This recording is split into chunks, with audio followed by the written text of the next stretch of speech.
Doctor pump fit ಆಗಿದೆ. ಇದು ಹೊಸದು ಬಂದಿರೋದು. ಇದು ಬಂದುಬಿಟ್ಟು ನೋಡಿ 4 ಸ್ಟೇಜು.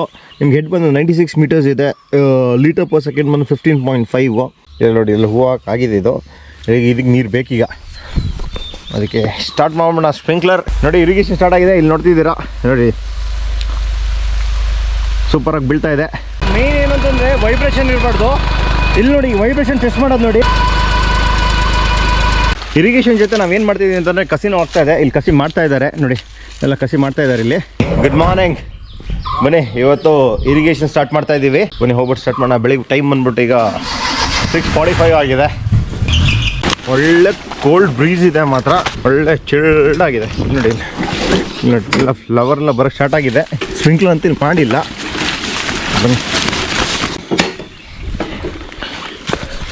ಬನ್ನಿ ಎಲ್ಲ ನಾವು ಕೆಲಸ ಸ್ಟಾರ್ಟ್ ಮಾಡೋಕ್ಕಿಂತ ದೇವ್ರಿಗೆ ನಮಸ್ಕಾರ ಮಾಡೋ ಹೋಗ್ಬಿಡೋಣ ಅಂತ.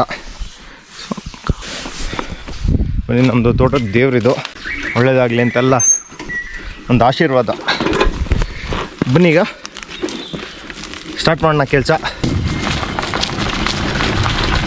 ಕೆರೆ ಹತ್ರ ಇದ್ದೀವಿ ನಾವು.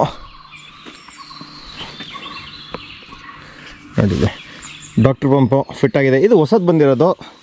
ಇದು ಬಂದುಬಿಟ್ಟು ನೋಡಿ 4 ಸ್ಟೇಜು. ನಿಮ್ಗೆ ಹೆಡ್ ಬಂದು 96 ಮೀಟರ್ಸ್ ಇದೆ. ಲೀಟರ್ ಪರ್ ಸೆಕೆಂಡ್ ಬಂದು 15.5. RPM ಬಂದು 2000. ಬನ್ನಿ ಈಗ ಹೋಗೋಣ. ಬನ್ನಿ, ಸೂಪರ್ ಮಾತ್ರ. ಬನ್ನಿ ಸ್ಟಾರ್ಟ್ ಮಾಡೋದು. ಮಂಜು ಮಾತ್ರ ಸರಿಯಾಗಿ ಬಿದ್ದಿದೆ ನೋಡಿ. ಇದೆಲ್ಲ ಆಗಲೇ ಹೇಳ್ದಂಗೆ ಬಾಡಿ ಎಲ್ಲ ತೆಗೆದುಬಿಟ್ಟಿದ್ದೀವಿ. ಚಿಕ್ಕ ಗೇಟ್ ಹೋಲ್ ಕೊಟ್ಟಿದ್ದೀವಿ ಇಲ್ಲಿ ನೋಡಿ, ನೀರು ಹೋಗೋಕ್ಕೆ. ಈಗ ನೋಡಿರಿ, ಸ್ಪೈಕ್ಸ್ ಎಲ್ಲ ಫುಲ್ ಫಾರ್ವರ್ಡ್ ಆಗಿಬಿಟ್ಟಿದೆ.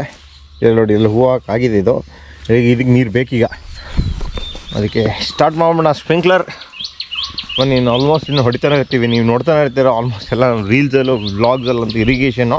ಯಾಕೆಂದರೆ ಅಗ್ರಿಕಲ್ಚರಲ್ಲಿ ನಿಮ್ಗೆ ಅದು ಇಂಪಾರ್ಟೆಂಟ್ ಆಗೋ ರೋಲ್ ಏನು ಅಂತಂದರೆ ಎಲ್ಲದಕ್ಕಿಂತ ಫಸ್ಟು ಇರಿಗೇಷನ್ನು. ಅದು ನಾವು ಇರಿಗೇಷನ್ ಒಂದು ಕ್ಲೀನಾಗಿ ಮಾಡ್ಕೊಂಬಿಟ್ರೆ ಆಯ್ತು. ಈಗ ಅಡಿಕೆಗೂ ನೀರು ಬೇಕೇ ಬೇಕು. ಅದಕ್ಕೆ ಫಸ್ಟ್ ನಾವು ಅಡಿಕೆ ತೋಟದಿಂದ ಸ್ಟಾರ್ಟ್ ಮಾಡ್ತಾಯಿದ್ದೀವಿ. ಈಗ ಬನ್ನಿ ಸ್ಟಾರ್ಟ್ ಮಾಡೋಣ. ಈಗ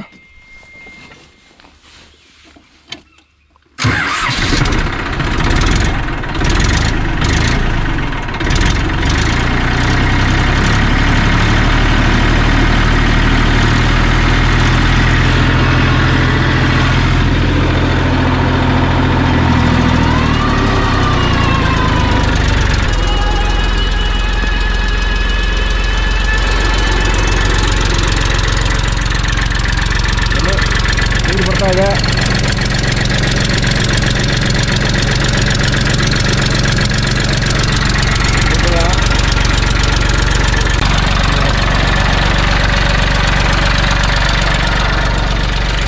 ಸೂಪರು. ಬನ್ನಿ ಸ್ಟಾರ್ಟ್ ಆಯಿತು. ದೇವ್ರದಿಂದ ಎಲ್ಲ ಚೆನ್ನಾಗಾದರೆ ಸಾಕು. ಬನ್ನಿ ನೋಡಿ, ಇರಿಗೇಷನ್ ಸ್ಟಾರ್ಟ್ ಆಗಿದೆ. ಇಲ್ಲಿ ನೋಡ್ತಿದ್ದೀರಾ ನೋಡಿ, ಸೂಪರಾಗಿ ಬೀಳ್ತಾ ಇದೆ. ನೈಸ್. ಥ್ರೋ ಏನಿಲ್ಲ ಅಂತಂದ್ರು 4.5 ಪೈಪಿಗಿದೆ. ನಾವೆಲ್ಲ 80 ಅಡಿಗೆ ಮಾಡ್ಕೊಂಡಿದ್ದು. ಇಲ್ಲಿ ನೋಡಿ, ಇಲ್ಲಿ ನೀವು 3 ಸ್ಕಿಪ್ಪರ್ ಹಾಕೋ. ನಾವು ಬಂದುಬಿಟ್ಟು ನಾಸಲ್ ಬಂದುಬಿಟ್ಟು ಪೆಲಿಕಾನ್ ಬಂದುಬಿಟ್ಟು 16 ಹಾಕಿದ್ದೀವಿ, 16. ಇದು ಬಂದುಬಿಟ್ಟು ಸ್ಕಿಪ್ಪರ್ ಬಂದುಬಿಟ್ಟು 18 ಹಾಕಿದ್ದೀವಿ, ದೊಡ್ಡದು. ಎಲ್ಲ ದೊಡ್ಡ ನಾಸಲ್ಲೇ ಹಾಕಿರೋದು 3. ಥ್ರೋ ಎಲ್ಲಿದೆ ಅಂತ ಲೋಡ್ ಆದಮೇಲೆ ಇದು ನೋಡಿ. ಈಗ ನಾವಿಲ್ಲಿ ಪರ್ಮನೆಂಟಾಗಿ ನಿಲ್ಲಿಸ್ತೀವಿ. ಮತ್ತು ಇನ್ನೊಂದು ರ್ಯಾಂಪ್ ಇದೆ. ಇದು ನೀರು ಖಾಲಿ ಆದ ತಕ್ಷಣ ರ್ಯಾಂಪಿಗೆ ಹೋಗಿ ನಿಲ್ಲಿಸ್ತೀವಿ ನಾವು. ಆದರೆ ಇಲ್ಲಿ ಏನಂತಂದರೆ, ಇಲ್ಲಿ ನೀರು ಬರೋದ್ರಿಂದ ನಾವಿಲ್ಲಿ ಸಿಮೆಂಟ್ ಕಾಂಕ್ರೀಟ್ ಹಾಕ್ಬಿಟ್ಟಿದ್ದೀವಿ ನೋಡಿ. ಇಲ್ಲಿ ಕೆಲಸ ಮಾಡೋಕ್ಕೂ ನಾವು ಓಡಾಡೋಕ್ಕೂ ಭಾರಿ ಒಳ್ಳೆಯದಾಗುತ್ತೆ. ಇನ್ ಕೇಸ್ ನೀವು ಡಾಕ್ಟರ್ ಪಂಪ್ ಇದ್ದರೆ ನೀವು ಅಲ್ಲಿ ಹಾಕೋಬೋದು. ತಿಂಡಿದಿಂದ ಆಯ್ತು. ಈಗ ಇನ್ನೇನಿಲ್ಲ, ಹೋಗೋದು ಸ್ಪ್ರಿಂಕ್ಲರ್ ಹತ್ರ ನೋಡೋದು, ಡೀಸೆಲ್ ಹಾಕೋದು, ನೀರು ಹೋಗ್ತಿದೆ ಅಂತ ನೋಡೋದು. ಮತ್ತು ಈಗ ಕಸಿ ಬೇರೆ ಆಗ್ತಾಯಿದೆ, ಅದ್ರ ಪಕ್ಕ ಬೇರೆ ಹೋಗ್ಬೇಕು ಏನು ಅಂತ ನೋಡ್ಕೊಂಡು ಬರೋದು. ಬನ್ನಿ ಈಗ ಹೋಗ್ಬಿಟ್ಟು ಫಸ್ಟ್ ಸ್ಪ್ರಿಂಕ್ಲರ್ ಹತ್ರ ನೋಡ್ಕೊಂಬರೋಣ. ಹಿಂಗೆ ರೆಗ್ಯುಲರ್ ಆಗ್ತಾನೆ ಇದೆ ಕೆಲಸ ಎಲ್ಲ. Very nice. ಬನ್ನಿ ನೋಡಿ, ಮೇನ್ ಏನಂತಂದರೆ ವೈಬ್ರೇಷನ್ ಇರಬಾರ್ದು. ಇಲ್ಲಿ ನೋಡಿ, ವೈಬ್ರೇಷನ್ ಟೆಸ್ಟ್ ಮಾಡೋದು ನೋಡಿ.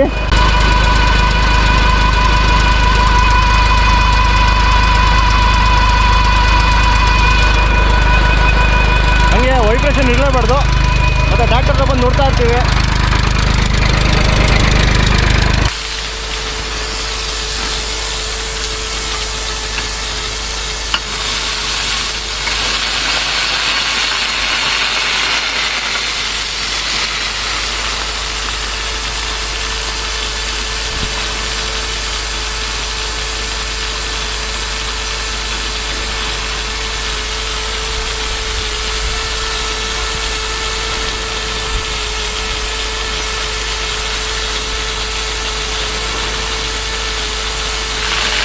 ಈಗ ನೋಡಿ ಇದು ಏನಾಗ್ತಿದೆ ಅಂತಂದರೆ ನಿಮಗೆ ಆಗಲೇ ಜಾಸ್ತಿ ಮಿಸ್ಟ್ ಆಗಿಬಿಟ್ಟಿತ್ತು,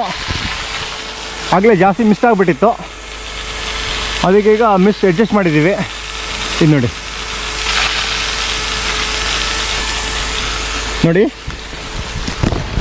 ಮತ್ತು ಇನ್ನೊಂದೇನು ಅಬ್ಸರ್ವ್ ಮಾಡ್ಬೇಕಂತಂದರೆ ಅಲ್ಲಿಂದ ಇಲ್ಲಿಗೆ ಬರ್ತಾಯಿದೆ ನೋಡಿ, ಓವರ್ಲ್ಯಾಪ್ ಆಗ್ತಿದೆ ನೋಡಿ ಇಲ್ಲಿ.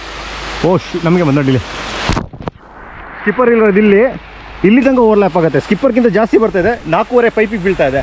ಓವರ್ಲ್ಯಾಪ್ ಆಗಲಿ ಏನು ತೊಂದರೆ ಇಲ್ಲ. ಸ್ಪ್ರಿಂಕ್ಲರ್ ಸ್ಟಾರ್ಟ್ ಮಾಡಿಬಿಟ್ಟಿದೆ. ಏನು ಪಾಪ ಸ್ಪ್ರಿಂಕ್ಲರ್ ಸ್ಟಾರ್ಟು ಮತ್ತೆ ವಿಶೇಷ? ಮತ್ತೆ ಏನಿಲ್ಲ, ಚೆನ್ನಾಗಿ ಹೊಡಿತಾ ಇದೆ.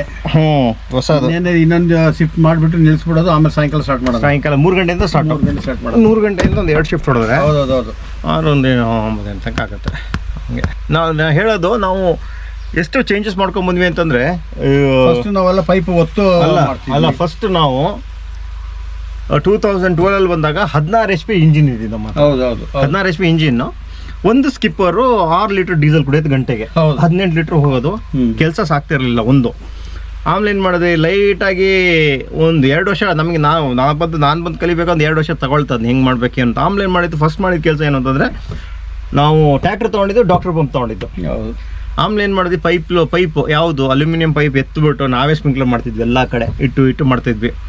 ಆಮೇಲೆ ಏನಾಯ್ತು ಅಂದರೆ, ಸ್ವಲ್ಪ ಓಕೆ ಮಾಡ್ಬೋದು ಅಂದಾದ್ಮೇಲೆ ಡೆಡ್ಲೈನಿಗೆ ಬಂದ್ವಿ. ಯಾವ್ದು ಡೆಡ್ಲೈನ್ ಅಂದರೆ ಬರೀ ಔಟ್ಲೈನ್ ಪಾಯಿಂಟ್ ಹಾಕೊಂಡ್ವಿ, ಅಲ್ಲಿಂದ ಪೈಪ್ ಹಾಕೊಂಡು ಜೋಡ್ಸೋಕ್ಕೆ ಸ್ಟಾರ್ಟ್ ಮಾಡಿದ್ವಿ. ಅದಾದಮೇಲೆ ಸ್ವಲ್ಪ ಒಂದು 2 ವರ್ಷ ಬಿಟ್ಬಿಟ್ಟು ನಾವು ಸ್ಪಾಟ್ ಜೆಟ್ಟಿಗೆ ಹೋದ್ವಿ. ಒಂದು 2 ಪಟ್ಟೆ 3 ಪಟ್ಟೆ ಮಾಡ್ಕೊಂಡು ಈ ವರ್ಷಕ್ಕೆ ಪಾಪ ಎಲ್ಲ ಪಟ್ಟೆನೂ ಕ್ಲೋಸ್ ಆಗಿದೆ. ಎಲ್ಲ ಕಡೆ ಡೆಡ್ಲೈನ್ ಆಗಿದೆ ಈಗ ಸ್ಪಾಟ್ ಜೆಟ್ಟು. ಏನು ಟೆನ್ಷನ್ ಇಲ್ಲ, ಬರ್ತಾನೇ ಇರುತ್ತೆ. ಅದಕ್ಕೆ ಏನು ಅಂತಂದರೆ, ಫಸ್ಟ್ ಆಫ್ ಆಲ್ ನೀವು ಏನು ತೋಟದಲ್ಲಿ ಇನ್ಕಮ್ ಬರುತ್ತೆ ಅಟ್ಲೀಸ್ಟು ತೋಟಕ್ಕೆ ಹಾಕಿ. ಯಾಕೆ ಅಂತಂದರೆ ಒಂದು ಸರ್ಟನ್ ಟೈಮ್ ಬರುತ್ತೆ ರಿಟರ್ನ್ ಕೊಡೋಕ್ಕೆ ಸ್ಟಾರ್ಟ್ ಆಗೋಕ್ಕೆ. ಅದಕ್ಕೆ ನಿಮ್ಗೆ ಏನು ಇನ್ವೆಸ್ಟ್ಮೆಂಟ್ ಅಂದರೆ ಇರಿಗೇಷನ್ ಮೇಯ್ನ್ ಪಾಪ ಅಲ್ಲ. ಇರಿಗೇಷನ್ ಮೇಯ್ನು. ಏನು ಹೇಳ್ತೀಯಾ? ಹೌದೌದು, ಇರಿಗೇಷನ್ ಇದ್ದರೆ ತೋಟ ಕಾಫಿ ಆಗಲಿ, ಬೇರೆ ಏನು ಮೆಣಸಾಗಲಿ, ಅಡಿಕೆ ಆಗಲಿ, ಎಲ್ಲವನ್ನು ಕೂಡ ಈಲ್ಡಿಂಗ್ ತಗೋಬೋದು. ಅದೇ ಇರಿಗೇಷನ್ ಇಲ್ಲದಿದ್ದರೆ ನಿಮಗೆ ಕಂಪ್ಲೀಟ್ ಆಗಿ ಎಲ್ಲ ಬತ್ತೋಗುತ್ತೆ. ಏನು ಎಕರೆಗೆ ಒಂದು 20 ಚೀಲ ಬರ್ಬೋದು, ಒಂದು 20 ಚೀಲ ಅಷ್ಟು ಕುಯ್ಬೋದು. ಈಗ ನೀವು ಎಲ್ಲ ರೀತಿಯಲ್ಲಿ ಮಾಡಿ ಕರೆಕ್ಟಾದ ರೀತಿಯಲ್ಲಿ ಮಾಡ್ಕೊಂಡು ಹೋದರೆ ಎಕರೆಗೆ ಏನಿರೋದು ಒಂದು 50 ಚೀಲ, 45ರಿಂದ 50 ಚೀಲ ಆರಾಮಾಗಿ ಕುಯ್ಬೋದು. ಹೌದು, ಆರಾಮ್ಸೆ ನಿಮಗೆ. ಯಾಕೆಂತಂದರೆ ಈ ಸತಿ ಟೆಂಪ್ರೇಚರ್ ಬಂದ್ಬಿಟ್ಟು ಎಕ್ಸಸ್ 40 ಡಿಗ್ರಿ ತನಕ ಹೋದರೂ ಸರ್ಪ್ರೈಸಿಂಗ್ ಇಲ್ಲ, ಹೋಗುತ್ತೆ. ಆಗ ನಾವೇನು ಮಾಡ್ತೀವಿ ಅಂತಂದರೆ, ಫಸ್ಟ್ ರೌಂಡ್ ಒಂದು 3 ಗಂಟೆ ಹೊಡಿತೀವಿ, ಸೆಕೆಂಡ್ ರೌಂಡ್ ಒಂದು 3 ಗಂಟೆ ಹೊಡಿತೀವಿ. ಆಮೇಲೆ ಏನು ಮಾಡ್ತೀವಿ ಅಂತಂದರೆ 1 ಗಂಟೆ, ಓಪನ್ಲಿದ್ದಾಗ 1.5 ಗಂಟೆ, ಶೇಡ್ ಇದ್ದಲ್ಲಿ 1 ಗಂಟೆ ಆತ ಹೊಡಿತಾ ಮಳೆ ಬರೋ ತನಕ ಹೊಡಿತಾನೆ ಇರ್ತೀವಿ, ನೀರಿರೋ ತನಕ ಹೊಡಿತಾ ಇರ್ತೀವಿ, ಅಷ್ಟೇ ಇರೋದು. ಮತ್ತು ನಮಗೆ ಟ್ಯಾಕ್ಟ್ರ್ ತಂದಾದ್ಮೇಲಂತೂ ನಮಗೆ ಭಾರಿ ಎಕನಾಮಿಕಲಿ ಭಾರಿ ವರ್ಕೌಟ್ ಆಗಿದೆ. ಯಾಕೆಂತಂದರೆ ನಾವು 4 ಲೀಟ್ರಲ್ಲಿ ಒಂದು ಶಿಫ್ಟಿಗೆ 12 ಲೀಟ್ರ್ ಬೇಕಾಗುತ್ತೆ. 3 ಸ್ಕಿಪ್ಪರ್ ಥರ ಇರುತ್ತೆ, ನಮಗೆ ಒಂದು ಅರ್ಧ ಎಕರೆ ಕವರ್ ಆಗುತ್ತೆ ಒಂದರಲ್ಲಿ. ಹಾಗೆ ನಮಗೆ ಮೊದಲು 16 HP ಹೊಡಿಬೇಕಾದ್ರೆ ಒಂದೇ ಜೆಟ್ಟು ಗಂಟೆಗೆ 6 ಲೀಟ್ರು, 18 ಲೀಟ್ರ್ ಹೋದ್ರೆ ಒಂದು ಜೆಟ್ ಹಾರೋದಷ್ಟೇ.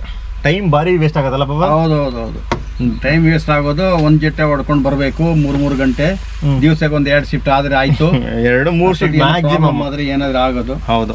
ಅಲ್ಲಿ ನೋಡಿ, ಈಗ ಟೈಮ್ ಆಯಿತು. ಈಗ ನಾವು ಶಿಫ್ಟ್ ಚೇಂಜ್ ಮಾಡ್ತಾ ಇದ್ದೀವಿ. ಅಲ್ಲಿ ನೋಡಿ, ಇಲ್ಲಿ ನೀರು ಹಾರುತ್ತೆ. ಇಲ್ಲಿ ನೋಡಿ, ಇಲ್ಲಿ ಆನ್ ಆಯಿತು. ಇದನ್ನ ಆಫ್ ಮಾಡ್ತೀವಿ ಈಗ. ನೋಡಿ, ಆಫ್ ಮಾಡ್ದ. ಬನ್ನೀಗ ಇದು ಸ್ಟಾರ್ಟ್ ಆಗುತ್ತೆ. ಈಗ ಬನ್ನೀಗ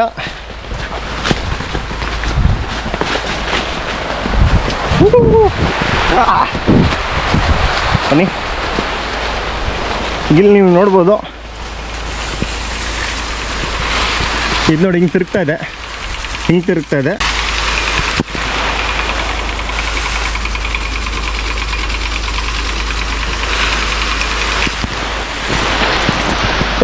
ಇರಿಗೇಷನ್ ಜೊತೆ ನಾವೇನು ಮಾಡ್ತಿದ್ದೀವಿ ಅಂತಂದರೆ, ಕಸಿನೂ ಆಗ್ತಾ ಇದೆ. ಇಲ್ಲಿ ಕಸಿ ಮಾಡ್ತಾ ಇದ್ದಾರೆ ನೋಡಿ, ಎಲ್ಲ ಕಸಿ ಮಾಡ್ತಾ ಇದ್ದಾರೆ ಇಲ್ಲಿ. ಅದ್ರದ್ದು ವೀಡಿಯೋ ನೆಕ್ಸ್ಟಿಗೆ ಬರುತ್ತೆ, ಯಾಕಂದ್ರೆ ಎಲ್ಲ ಮಿಕ್ಸಪ್ ಮಾಡಬಾರ್ದಲ್ಲ. ಅದು ರೆಗ್ಯುಲರ್ ಏನೇನು ಕೆಲಸ ಆಗ್ತಿದೆ ಅಂತ ತೋರಿಸ್ತೀವಿ ನೋಡಿ. ಇಲ್ಲಿ ಕಸಿ ಆಗ್ತಿದೆ ಅಷ್ಟೇ. ಈಗ ಸೀಬೆಣ್ಣೆಲ್ಲ ಆಗ್ತಾ ಇರುತ್ತೆ ಇಲ್ಲಿ ನೋಡಿ, ಆಗಿದೆ ಇಲ್ಲಿ. ಈಗ ತಗೊಳ್ಳಿ, ಕಟ್ ಮಾಡಿ. ಎಸ್, ಉಪ್ಪು ಖಾರ ಹಾಕೊಂಡು ತಿನ್ನೋಣ ಬನ್ನಿ. ಸ್ಪ್ರಿಂಕ್ಲರ್ ಸ್ಟಾರ್ಟ್ ಆಗಿದೆ ಇಲ್ಲಿ ನೋಡಿಲಿ. ಮಧ್ಯಾಹ್ನ ಮೇಲೆ ಸ್ಟಾರ್ಟ್ ಆಗಿದೆ. ಇವತ್ತು ಬೆಳಿಗ್ಗೆ ಸ್ವಲ್ಪ ಲೇಟಾಗಿ ಸ್ಟಾರ್ಟ್ ಮಾಡಿದ್ವಿ, 7 ಗಂಟೆಗೆ. ನಾಳೆ 7:30 ಸ್ಟಾರ್ಟ್ ಮಾಡಿದ್ವಿ. ನಾಳೆ ಬೆಳಗ್ಗಿಂದ ಬೇಗ ಸ್ಟಾರ್ಟ್ ಮಾಡ್ತೀವಿ. ಆಗ ನಾವು ಒಂದು 12 ಗಂಟೆ ತನಕ ಹೊಡಿತೀವಿ, ಆಮೇಲೆ ನಿಲ್ಲಿಸ್ಬಿಡ್ತೀವಿ. ಆಮೇಲೆ 3 ಗಂಟೆ ಮೇಲೆ ಸ್ಟಾರ್ಟ್ ಮಾಡಿದ್ರೆ ಸಾಯಂಕಾಲ ತನಕ ಹೊಡಿತೀವಿ. ಸೂಪರ್ ನೋಡಿ, ಹೊಡಿತಾ ಇದ್ದೀವಿ. ಆಲ್ಮೋಸ್ಟ್ ಈಗ 6 ಗಂಟೆ ಆಗ್ತಾ ಬಂತು. ಜೆಟ್ಟೆಲ್ಲ ಜೋಡಿಸ್ತಾ ಇದ್ದೀವಿ. ಸೂಪರು. ಟ್ರ್ಯಾಕ್ಟರ್ ಓಡ್ತಾ ಇದೆ. ತುಂಬ ಸಪೋರ್ಟ್ ಮಾಡ್ತಿದ್ದೀರಾ, ಥ್ಯಾಂಕ್ ಯು ವೆರಿ ಮಚ್. ಇನ್ನು ರೆಗ್ಯುಲರ್ ಬ್ಲಾಗ್ಸ್ ಬರ್ತಾ ಇರುತ್ತೆ. ಈಗ ಬ್ಲಾಗ್ ಏನು ಮಾಡ್ತೀನಿ, ವಿಡಿಯೋ ಇಷ್ಟ ಲೈಕ್ ಮಾಡಿ, ಶೇರ್ ಮಾಡಿ, ಸಬ್ಸ್ಕ್ರೈಬ್ ಮಾಡಿ. ನೆಕ್ಸ್ಟ್ ಬ್ಲಾಗಲ್ಲಿ ಸಿಗೋಣ. Thank you very much. Know that they ride or die. I keep boys by my side. Know that they